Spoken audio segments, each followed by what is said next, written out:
It's time for 2XKO's Alpha Lab, and you want to hit the ground running. Well, don't worry, I've got some tips to help you get started. With these, hopefully you and maybe your partner can bag some early W's.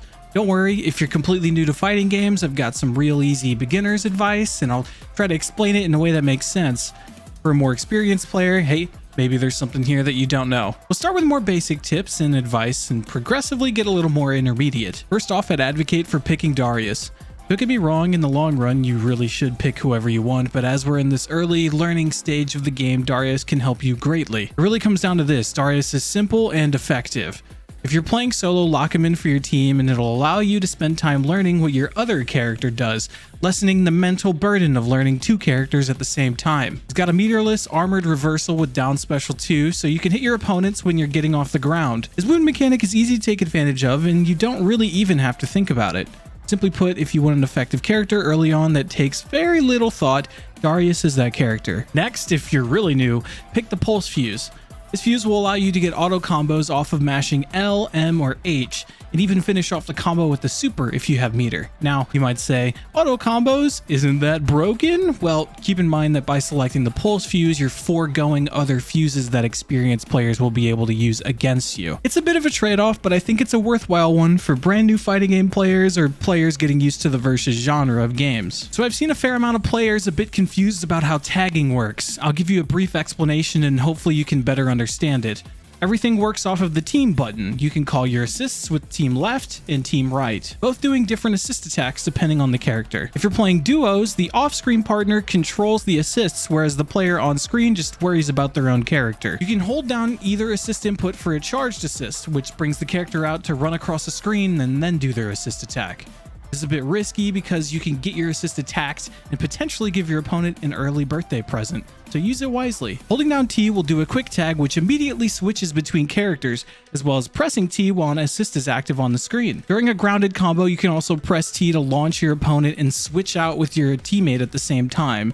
This is called a tag launcher. Lastly, but certainly not least, if one character's KO'd and the other is still fighting, the KO'd character can still be called in for a special assist called Last Stand. Keep an eye at the top of the screen near your character's portrait to know when Last Stand is ready. Another system mechanic that will help you get ahead is taking advantage of your dynamic save, which is also known as burst. If you take a look at the top of your screen, you can see the dynamic save bar. When it's full, you can press S1 or S2 plus T to burst, interrupting opponents and knocking them back. This is great to use when you're in the middle of being comboed as a sort of get off me tool. After you use it, it'll take some time for the bar to refill, but as long as it's full, you have access to burst. That sounds really powerful. Well, it is, but it has a major drawback, being that it can be blocked, avoided, or countered, which leaves you wide open and defenseless to an attack. A savvy player like yourself will be cognizant of the opponent's burst bar, and with a good read, you'll be able to block the burst and punish them for trying to escape your combo. Hitting bursts can be really powerful, and it gives a layer of mind game even when you're comboing off your opponent or being comboed. Here's a quick one.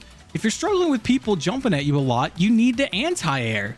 Every character has access to an anti-air button, down H. Some characters will have other specific attacks that work as an anti-air, but every character has access to the down H anti-air, which you then can combo off of ideally. Don't let them jump on you for free. If your opponent is constantly standing on top of you on your wake up, try the get up attack. This attack will flash an orb around your character on wake up, pushing opponents back. This is great if you're getting pressured, and interrupting your opponents will send them flying back, resetting neutral. Just be careful not to make it a habit. You can be baited and punished greatly. We'll round out the system mechanic talk with a little bit about parrying. In 2XKO, there's a parry system that's pretty high risk, but the reward for landing one is also very high. Parrying costs 1 bar and is performed by pressing the light plus heavy buttons for high parry and down light plus heavy for low parry. So not only do you have to spend bar to parry, but you also have to choose the right one depending on the incoming attack. Okay, so let's say you land a parry. Well, my friend, you now are the brand new owner of one free combo. That's right, landing a parry will set you up to get a combo on your opponent with some scaling, but it's going to be great against players that are throwing out big predictable attacks like Darius's S2 S2 or Brahm's charged S2. Taking full advantage of parrying will be an easy way to get wins on unsuspecting opponents. Just make sure you've got a combo down so that you can really make them pay. Now we'll move on to a little bit more intermediate level stuff and some character specific stuff.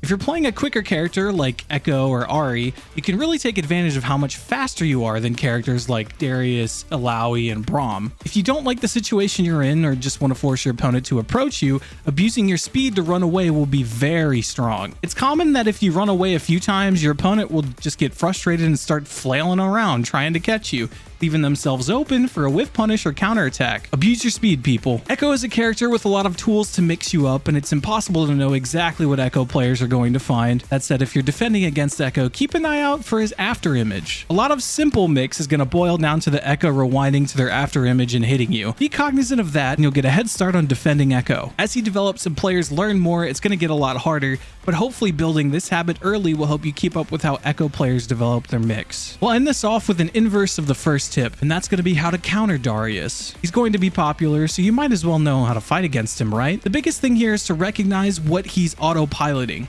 If he's spamming S2, S2, parry it.